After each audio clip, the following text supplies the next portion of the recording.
Hi everyone, welcome back to my channel. Please excuse the naked face and crazy looking eyebrows, but today I am doing a first impression review on a foundation I picked up in Dunnes Stores like about a month ago. I just haven't tried it yet. It was on the Wet n Wild stand and I noticed it had a sticker on it that said new shade and it's super duper pale, yay! So this is the CoverAll Creme foundation.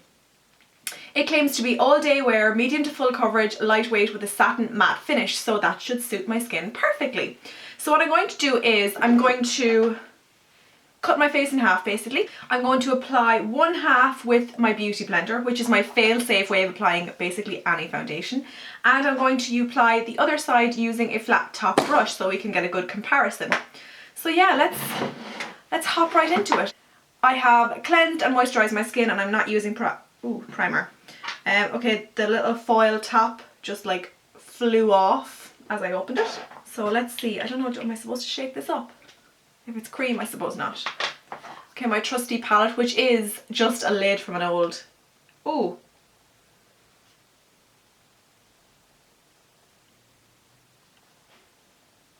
So that is going nowhere. That is a cream foundation. So any scent? Yeah, a little bit of a scent, I think. Now, okay, I'm going to do this side with the beauty blender. As you can see, I have a little friend. But yeah, we'll see how it goes. A little bit onto my beauty blender.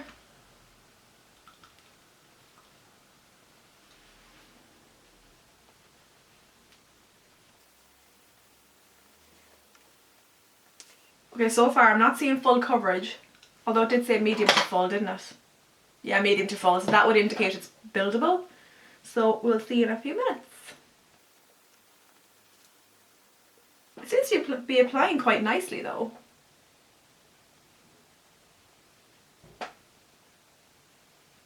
Like it's blending into the skin. The colour match is pretty excellent, I think you can agree. Okay, so that's one thin layer, however that's all that I put out there gone. So it's not a case of a little bit goes a long way, you need to use quite a lot. I definitely would say this is a light to medium coverage as opposed to a medium to full coverage. It's sitting nicely on my skin though, I will give it that. Okay, let's try it with the brush on the other side and then I'll come back and add a second layer there to see if I can cover that breakout. So this is just my e.l.f. powder brush.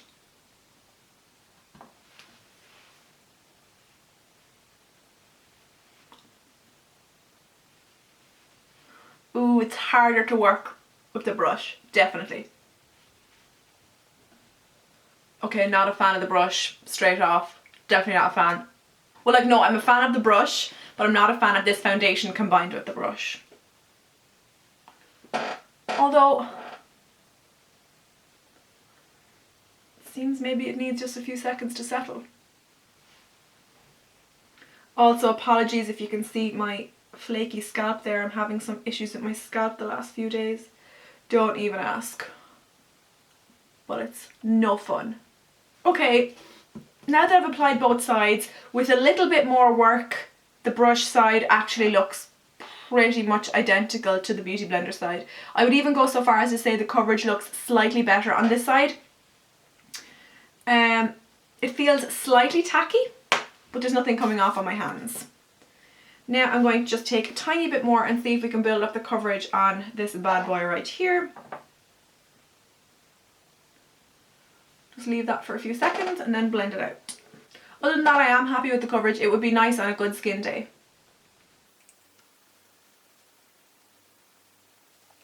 Okay, it definitely did build, but I still would not say it's full coverage. I would still say it's the fuller side of medium coverage. But it's not caking up, which is a good thing, obviously. So yeah, I would say it's definitely lighter coverage than what it says. When it says satin matte finish, I would say it's more of a satin finish than a satin matte because it definitely does feel like something is on my skin.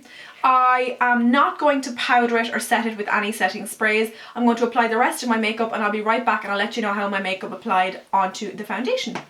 Okay, so I'm back. I applied a little bit of bronzer, blush, highlighter and some lip balm. I have not powdered my skin or set it with any setting sprays or anything like that. So how this foundation holds up during the next 12 hours or so will be 100% up to the foundation. I also want to add, it did actually set to more of a matte finish. It's still not quite 100% matte, so its claims to be a satin matte would be accurate. But yeah, everything applied reasonably well over top, and I think it looks really nice at this point. So yeah, let the clock commence. So I'm going to have to voice over this bit because Ian was asleep in the next room and I can't risk waking that bear now, can I?